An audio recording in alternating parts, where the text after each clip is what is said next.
కునే పద్ధతి. తెలుగు అక్షరాల కళాక్షరిక. దక్షిణాది తమిళ, మలయాళ, కన్నడ, తెలుగు భాషల్లో అంతరించిపోయే ప్రమాదం ఎక్కువగా ఉన్నది మన తెలుగుకే. తెలుగు నామరూపాలు లేకుండా ఎప్పటికి పోతుంది అన్నది మన ప్రయత్నాలను బట్టి ఉంటుంది. ఇప్పటి మన సంకల్పం, పట్టుదల ప్రకారం చూస్తే ఖచ్చితంగా ఇంకో 200 ఏళ్లలో మొదట తెలుగు లిపి అదృశ్యం కావచ్చు. మాట్లాడే భాషగా తెలుగు ఇంకొంత ఎక్కువ కాలం బతకవచ్చేమో, కానీ ఆ మాట్లాడే తెలుగులో తెలుగు 10% మిగిలి ఉంటే గొప్ప. ఇంకో 500 సంవత్సరాల తరువాతి వారికి ఇప్పటి మన వాడుక తెలుగు శ్రీనాథుడి పద్యాల్లా ఎవరైనా విడమరిచి చెబితే తప్ప అర్థం కాకపోవచ్చు. కనీసం ఇంకో 10,000 సంవత్సరాలైనా బతికి బట్టగట్టి బలుసాకైనా తిని నిలబడగల కండపుష్టి, ఎముకల బలం తెలుగుకు ఉన్నమాట నిజమే అయినా ఇప్పటి పరిస్థితులు మాత్రం అందుకు అనుగుణంగా లేవు. తెలుగు లిపి నెమ్మదిగా విలువ లేనిదే అవుతుంది. తరువాత మాట కూడా విలువ లేనిదే అవుతుంది.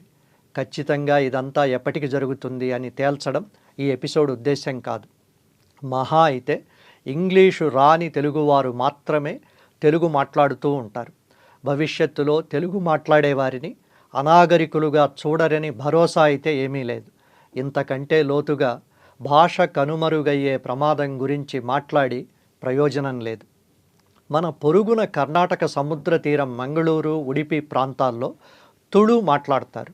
తుళు ప్రత్యేక భాషే అయినా 1,000,000 మంది దాకా తరతరాలుగా మాట్లాడుతున్నా ఇప్పుడు తుళుకు లిపి లేదు.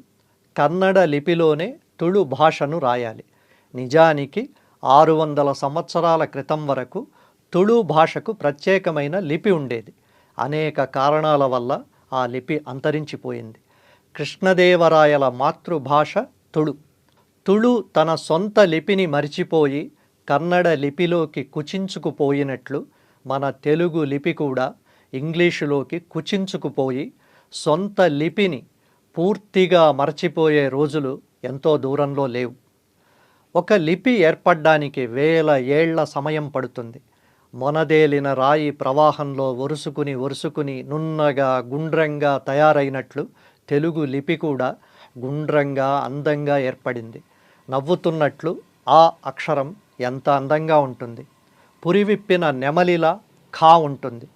కీర్తికి పెట్టిన కిరీటంలా గా ఉంటుంది. బుగ్గన సొట్టలా ఠా ఉంటుంది. రాయంచల హా ఉంటుంది. తెలుగు వర్ణమాల, అచ్చులు, హల్లుల అందం, అవి ఏర్పడ్డ పద్ధతి మనకు పట్టని పెద్ద గ్రంథం. భాషకు శాశ్వతత్వం ఇచ్చేది, తరతరాలకు భాషను అందజేసేది లిపి. మాట్లాడే మొత్తం భాషకు ఒక్కోసారి లిపి చాలకపోవచ్చు. తెలుగులో దాదాపుగా మాట్లాడే భాషకు తగిన బాగా దగ్గరైన వర్ణమాల ఉంది. అంత నిర్దిష్టమైన లిపి తెలుగుది. ముత్యాల్లాంటి, రత్నాల్లాంటి తెలుగు అక్షరాలు మనకెందుకో వికారంగా కనిపిస్తాయి. అసహ్యించుకోవాల్సినవిగా అనిపిస్తున్నాయి. వాడకూడనివిగా అనిపిస్తాయి. తెలుగు భాష అవసరాలకే అయినా తెలుగు లిపిలో రాయడం తక్కువతనంగా అనిపిస్తూ ఉంటుంది. తెలుగు లిపే అంటరానిదిగా అవుతోంది. తెలుగును ఇప్పుడు ఇంగ్లీష్లో రాయడం ఫ్యాషన్, మర్యాద, ట్రెండ్. బాగున్నారా, 10 గంటలకే నిద్రలేచి అప్పుడే మెసేజులు చూస్తున్నారా అని తెలుగులో అఘోరించకూడదు. దీన్ని BAGUNNARA PADI గంటలకే అంటే GANTA ఇట్లా ఇంగ్లీష్లో మెసేజ్లు. అది భాష తెలుగు, లిపి ఇంగ్లీష్. రాస్తే ఆధునికలం అవుతాం. ట్రెండీ కొత్త తరంతో మనం కూడా పరుగులు తీస్తున్నట్టు. ఇలా రాయడం వల్ల లండన్లో షేక్స్పియర్లు, అమెరికాలో నోమ్ చాస్కీలు మన తెలుగును సులభంగా చదివి అర్థం చేసుకుంటున్నారేమో తెలియదు.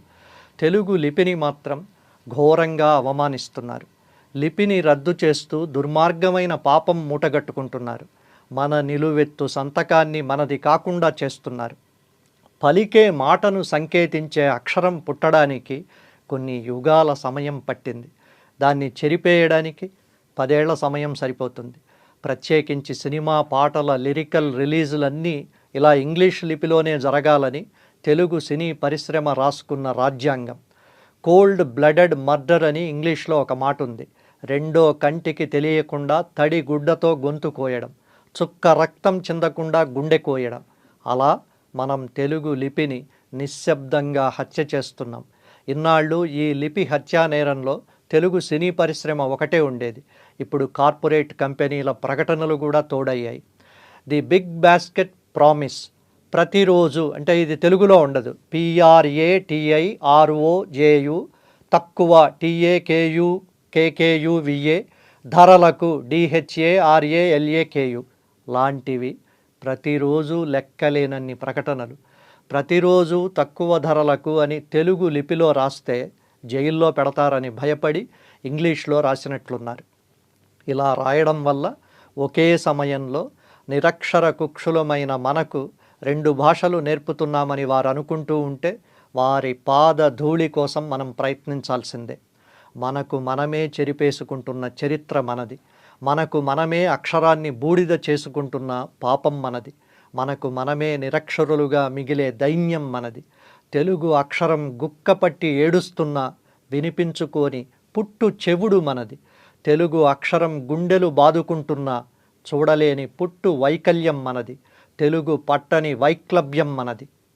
ఎవ్వరూ భయపడకండి.